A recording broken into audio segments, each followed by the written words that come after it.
Alright guys, there is something that is not making sense here on this trip. You remember when I posted that video the other day, or the other night, showing the moon and how bright it was? And I called it the night light. And I said that, you know, it probably won't even show the intensity on the video because it was so bright. And as I head towards Denver, I start thinking on how none of this is actually making any sense, right? Now, I took astrophysics a long time ago. I probably don't remember 80% of that stuff off the top of my head without going back and, you know, looking at my course notes. But if Florida is 100 feet above sea level and Denver is what they call mile high, is 5,280 feet. That's a mile, right?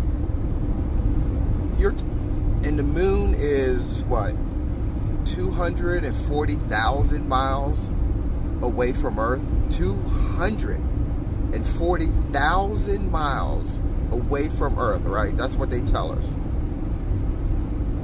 You're telling me by moving 1 mile closer to the moon, everything changes about its intensity, its location. I mean, it almost looked like it was as high as an airliner flying in the sky.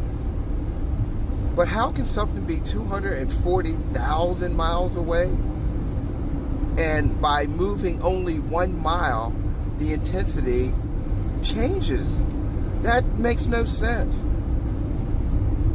Think about it. I mean, that's like, you know, living in Miami and saying the Eiffel Tower is that way. But if you walk 1 mile closer, you might be able to see the Eiffel Tower. You understand? That's basically the equivalent to what they're basically asking me to believe after what I just experienced. That makes no sense, guys. There's no way you can move just 1 mile straight up from sea level and the moon changes that much. I'm telling you guys, there is something going on that doesn't make any sense.